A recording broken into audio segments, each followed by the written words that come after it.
since June of 2005.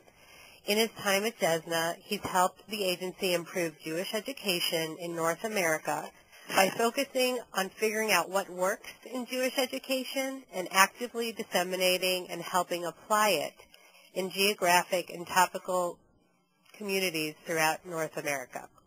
Before taking on his present responsibilities at JESNA, Don was a member of the JESNA board for 6 years, participating in a number of JESNA committees and task forces.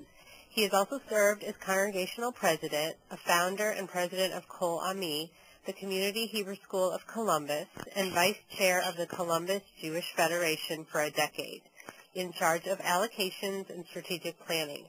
Other lay leadership positions he's undertaken include being a member of the board of directors of the Ohio State University Hillel and of the executive committee of the Melton Center for Jewish Studies at Ohio State University. He's also served in leadership roles in the Northeast Lakes region of the UAHC, now URJ. And for many years, Don was a political science professor at Ohio State University. Jonathan Wucher is the Chief Ideas Officer at JESNA, and he also directs the Lippmann-Kampfer Institute, an action-oriented think tank for innovation in Jewish learning and engagement. Don served as JESNA's Chief Professional Officer for 20 years before assuming his new role this year.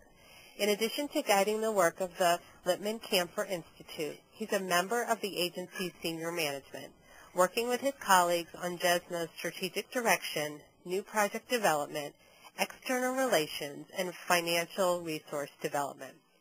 Prior to coming to JESNA in 1986, John was an associate professor in the Hornstein Program in Jewish Communal Service at Brandeis, where he taught courses in Jewish political studies and communal service and directed the program in continuing education for Jewish leadership. So, welcome. Thank you both for your time and sharing your wisdom with us. Michelle, thank you very much for the kind introduction. Thank you for inviting me to talk with you. John and I have divided our labor for today in the following way. I'm going to spend the first couple minutes talking general trends in Jewish education as the backdrop for the kinds of change with which we all deal. You deal even perhaps more than we do. And I will then turn it over to John after I give the context. And John will be talking about more specifically a number of issues vis-a-vis change. So let's get going. Hopefully you now see something that says trends impacting Jewish education. I don't think I'm giving anybody on this call any news by telling you that it's difficult. We're in the midst of a difficult economic circumstance. And we've all heard the woe is me arguments, and therefore I'm not going to repeat them. But my observation as President and CEO of JESNA is that there have been a few ripples, a few intriguing trends coming out of the economic difficulties that we may not have thought of.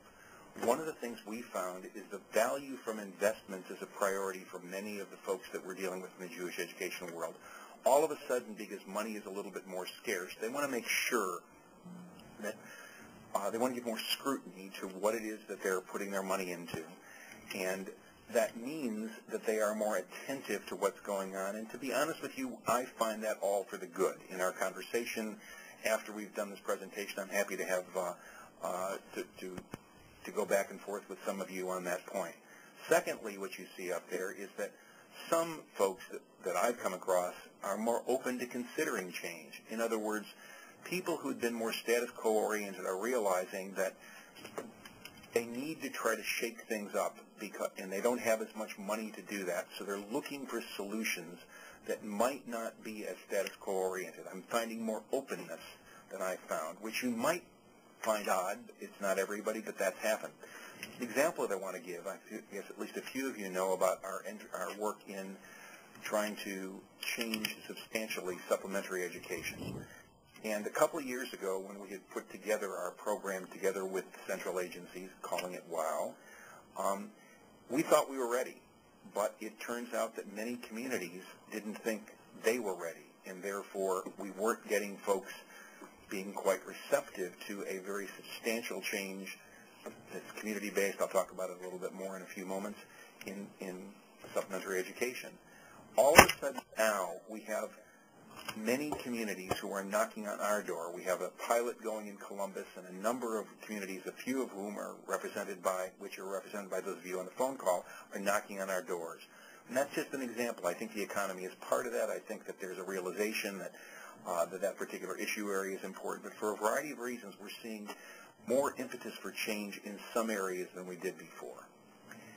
As you see now on your from my desktop, I want to look at the Jesna way, if you will. We have been fortunate enough to, through our Berman Center, evaluate a very large number of programs in a whole variety of change efforts. And what we have found is that there are two criteria that tend to differentiate those that have been empirically successful from those which have not been as successful. The first of those, and this should be good news to your ears given your positions, is that a community conversation as opposed to an institutionally centric conversation is critical. The kinds of change that have worked in our experience have been ones that begin on a community level, that try to bring folks in who are not just part of a single institution, that look at people who are perhaps less affiliated, who are coming at issues from a different perspective. Secondly, change in Jewish education, we have found, is going to stick more if there is learner and consumer centricity. Again, it's not just my shul or my organization or my school, but it is what are the families, what are the learners thinking of? That's another key tenet. Now, John's going to elaborate on these and a few more. The other important aspect of where we at Jesna are going when it comes to change is that we're working on coordinated change.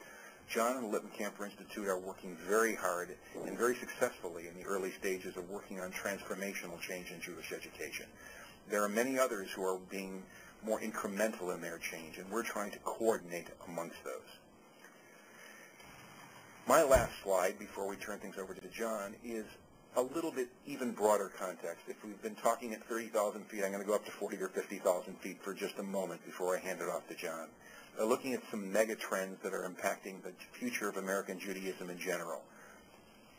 You've probably all come across the generous philanthropists who happen to also be impatient. They can be detrimental to long-term impact. Those who want to see results in a very short period of time, in a year or two, sometimes maximum 3.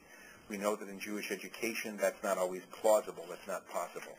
The burden's on our shoulders to try to show that we can have interim results, that we can be talking about a path, but we're going to be interacting with folks of that sort when we try to put forth change initiatives for professional development or for a whole variety of different areas. Secondly, what we find overall in American Judaism, I'm sure you've all seen this, is that non-affiliation is growing. Independent paths, concierge models like the one in Los Angeles that John and those of us at Jesna have cooperated in are one of many ways that have been productive for trying to bring people in, to put their toes in the water, to try to understand how they can enter into a dialogue with these existing institutions that may help them in certain ways. And finally, my last point will be that we live in a world today, and it colors what we do in professional development, it colors what we do when we start to think about the whole changing environment, where outreach is much more common.